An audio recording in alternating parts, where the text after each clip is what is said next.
بسم اللہ الرحمن الرحیم۔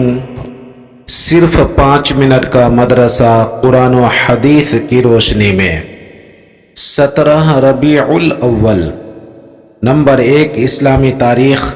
اصحاب الاخدود، خندق والے۔ ملک شام اور حجاز کے درمیان نجران نامی ایک بستی تھی جس کا بادشاہ اور پوری قوم بت پرست تھی۔ وہاں ایک جادوگر رہتا تھا، اسی جادوگر کے بل بوتے پر حکومت چل رہی تھی۔ جب اس کی موت کا وقت قریب ہوا تو بادشاہ سے درخواست کی کہ ایک ہوشیار لڑکا مجھے دیا جائے جسے میں اپنا علم سکھا دوں۔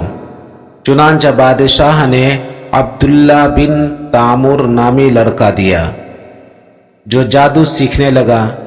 ایک دن راستہ میں ایک راہب ملا جو دین حق پر تھا۔ اس کے ہاتھ پر خفیہ طور پر ایمان قبول کر کے دین حق کی تبلیغ شروع کر دی اور لوگ ایمان میں داخل ہونے لگے۔ جب بادشاہ کو اس کی خبر ہوئی تو اس لڑکے کو ہلاک کرنے کی متعدد تدبیریں کی مگر وہ ناکام رہا۔ بالآخر لڑکے نے بادشاہ سے کہا، اگر تو مجھے قتل کرنا ہی چاہتا ہے تو شہر کے تمام لوگوں کو جمع کر کے مجھے سولی پر لٹکا دے، پھر بسم اللہ رب الغلام کہہ کر مجھ پر تیر چلاؤ۔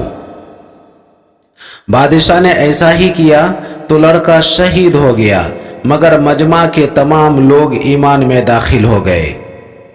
بادشاہ یہ دیکھ کر بوکھلا اٹھا اور اس نے خندقیں کھدوا کر آگ دہکائی اور تقریباً 20,000 ایمان والوں کو اس میں ڈال کر شہید کر ڈالا۔ سورہ بروج میں اس واقعہ کو بیان کیا گیا ہے۔ نمبر 2 اللہ کی قدرت، نمک۔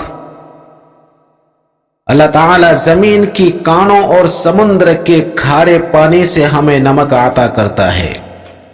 سمندر کے پانی سے نمک بنانے کا طریقہ یہ ہے کہ اس کھارے پانی کو چھوٹی چھوٹی کیاریوں میں جمع کیا جاتا ہے، پھر سورج کی دھوپ اور گرمی سے پانی جذب ہو جاتا ہے اور نمکین مادہ زمین کی سطح پر نمک بن جاتی ہے جس کو ہم اپنے کھانے پینے کی بے شمار چیزوں میں شامل کر کے مزیدار بنا لیتے ہیں۔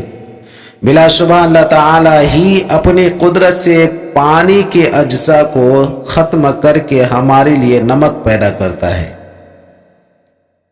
نمبر 3 ایک فرد کے بارے میں، غسل میں پورے بدن پر پانی بہانا۔ رسول اللہ صلی اللہ علیہ وسلم نے فرمایا، جسم کے ہر بال کے نیچے ناپاکی ہوتی ہے، لہذا تم بالوں کو دھوؤ اور بدن کو اچھی طرح صاف کرو۔ ترمذی شریف۔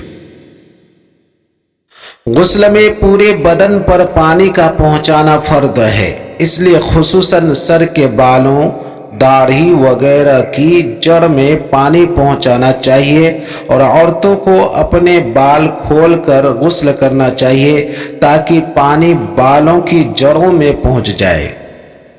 نمبر 4 ایک سنت کے بارے میں، بلندی پر چڑھنے اور اترنے پر ذکر۔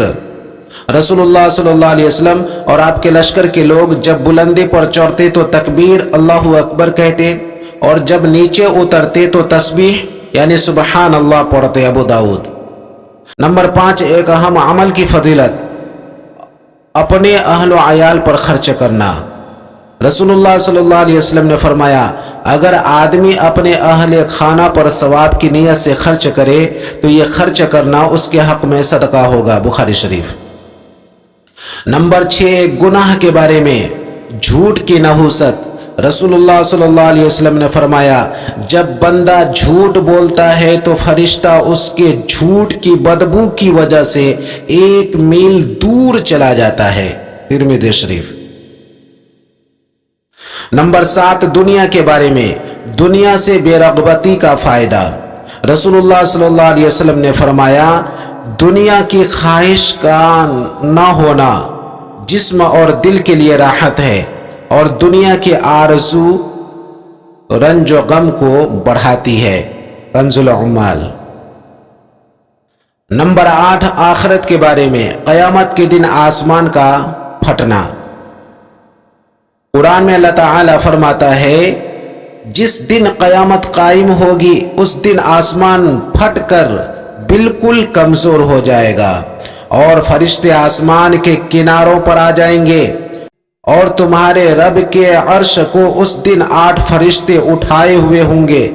اس دن تم پیش کیے جاؤ گے تو تمہاری کوئی بات چھپی نہیں رہ سکے گی۔ سورہ حاقہ۔ نمبر 9 طب نبوی سے علاج، کھڑے ہو کر پانی پینا مضر ہے۔ رسول اللہ صلی اللہ علیہ وسلم نے کھڑے ہو کر پانی پینے سے منع فرمایا۔ ابن ماجہ۔ کھڑے ہو کر پانی پینا معدہ کو نقصان پہنچاتا ہے، اس لیے اس سے بچنا چاہیے۔ نمبر 10 قرآن کی نصیحت۔ قرآن میں اللہ تعالیٰ فرماتا ہے اے ایمان والو، تم آپس میں ایک دوسرے کے مال کو ناحق طریقہ سے مت کھاؤ، مگر جو مال آپس کی رضامندی سے کی ہوئی خرید و فروخت سے حاصل ہو تو اس کو کھانے میں کوئی حرج نہیں۔ سورہ نساء۔